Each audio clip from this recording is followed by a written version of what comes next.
ਸਾਡੇ ਦੁਨੀਆਦਾਰੀ ਦੇ ਜਿਹੜੇ ਮਾਮਲਾਤ ਨੇ ਨਾ, ਉਹ ਬੜੇ ਅਨੋਖੇ ਨੇ, ਬੜੇ ਅਜੀਬ ਨੇ। ਸੁਣ ਕੇ ਦਿਲ ਨੂੰ ਦੁੱਖ ਹੀ ਹੁੰਦਾ। ਹੋਰ ਕੀ ਬੰਦਾ ਕਰ ਸਕਦਾ ਹੈ ਕਿ ਅਸੀਂ ਦੁਨੀਆਦਾਰੀ, ਝੂਠੀ ਦੁਨੀਆਦਾਰੀ ਲੈ ਕੇ ਚੱਲ ਰਹੇ ਹਾਂ।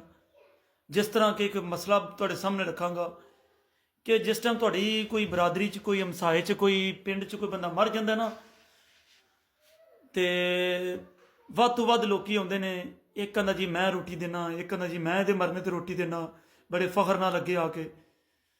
ਲੇਕਿਨ ਅਫਸੋਸ ਦਾ ਮੁਕਾਮ ਹੈ ਉਹਨਾਂ ਲਈ ਕਿ ਜਿਸ ਟਾਈਮ ਉਹ ਬੰਦਾ ਜ਼ਿੰਦਾ ਸੀ ਤੇ ਉਹਨੂੰ ਉਸ 2 ਵਕਤ ਦੀ ਰੋਟੀ ਜਾਂ ਉਹਦੇ ਦਵਾਈ ਦਾਰੂ ਵਾਸਤੇ ਕੋਈ ਪੈਸਾ ਧੇਲਾ ਦੇਣ ਵਾਸਤੇ ਕੋਈ ਬੰਦਾ ਅੱਗੇ ਨਹੀਂ ਆਉਂਦਾ। ਨਾ ਕੋਈ ਉਹਦੀ ਕੈਰ ਲੈਂਦਾ, ਨਾ ਕੋਈ ਉਹਦੇ ਨੇੜੇ ਆਉਂਦਾ, ਕਿ ਬਲਕਿ ਉਹਦੇ ਦੂਰ ਰਹਿੰਦੇ ਨੇ ਕਿ ਕਿਧਰੇ ਇਹਦੇ ਘਰ ਜਾ ਕੇ ਕੋਈ ਮੰਗ ਨਾ ਲਵੇ, ਕੋਈ ਦਵਾਈ ਦਾਰੂ ਵਾਸਤੇ ਪੈਸੇ ਨਾ ਦੇਣੇ ਪੈ ਜਾਣ। ਉਹ ਹੀ ਬੰਦੇ ਉਹਦੇ ਮਰਨ ਤੋਂ ਬਾਅਦ ਰੋਟੀ ਦੇਣ ਤੇ ਤਿਆਰ ਨੇ। ਵੇਖੋ ਦੁਨੀਆਦਾਰੀ ਕੈਸੀ ਹੈ। ਇਸੇ ਤਰ੍ਹਾਂ ਇਹ ਗੱਲ ਤੁਹਾਨੂੰ ਇਸ ਹਵਾਲੇ ਨਾਲ ਸੁਣਾਵਾਂਗਾ ਕਿ ਇੱਕ ਫਕੀਰ ਜਿਹੜਾ ਨਾ, ਉਹ ਇੱਕ ਮਾਲਦਾਰ ਦੇ ਘਰ ਜਾਂਦਾ ਤੇ ਉਹਦੇ ਕੋਲ ਸਵਾਲ ਕਰਦਾ। ਮਾਲਦਾਰ ਬੰਦੇ ਨਾਲ ਆਂਦਾ, ਜੀ ਜੇ ਮੈਂ ਤੇਰੇ ਘਰ ਮਰ ਜਾਵਾਂ ਤੇ ਤੂੰ ਕੀ ਕਰੇਗਾ ਮੇਰਾ?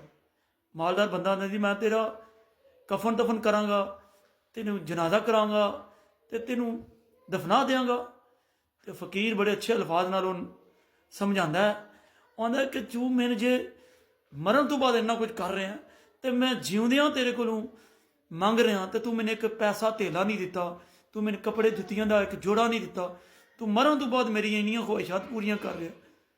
ਸੇਮ ਉਸੇ ਤਰ੍ਹਾਂ ਅਸੀਂ ਦੁਨੀਆਦਾਰੀ ਵਿੱਚ ਵੀ ਲੱਗੇ ਹੋਏ ਹਾਂ ਕਿ ਮਰਨ ਤੋਂ ਬਾਅਦ ਸਾਡੇ ਅਹਿਸਾਸ ਜਾਗ ਜਾਂਦੇ ਨੇ, ਮਰਨ ਤੋਂ ਬਾਅਦ ਸਾਡੀਆਂ ਰਿਸ਼ਤੇਦਾਰੀਆਂ ਜਾਗ ਜਾਂਦੀਆਂ ਨੇ, ਲੇਕਿਨ ਜਿਉਂਦਿਆਂ ਹੋਇਆਂ ਉਸ ਬੰਦੇ ਨਾਲ ਸਾਡਾ ਕੋਈ ਅਹਿਸਾਸ, ਕੋਈ ਤਾਲੁਕ, ਕੋਈ ਰਿਸ਼ਤੇਦਾਰੀ ਨਹੀਂ ਹੁੰਦੀ, ਬਲਕਿ ਜਾਗਦੀ ਨਹੀਂ। ਨਾ ਉਹਦੇ ਅਸੀਂ ਨੇੜੇ ਲੱਗਣੇ ਆ, ਨਾ ਪੁੱਛਣ ਦੀ ਕੋਸ਼ਿਸ਼ ਕਰਨੇ ਆ। ਹਾਲਾਂਕਿ ਇਸ ਚੀਜ਼ ਦਾ ਕੋਈ ਫਾਇਦਾ ਨਹੀਂ।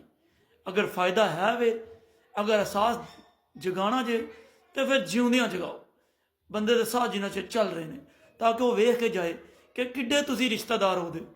ਮਰਨ ਤੋਂ ਬਾਅਦ ਦੁਨੀਆਦਾਰੀ ਨਿਭਾਉਣ ਵਾਸਤੇ ਕੋਈ ਫਾਇਦਾ ਨਹੀਂ।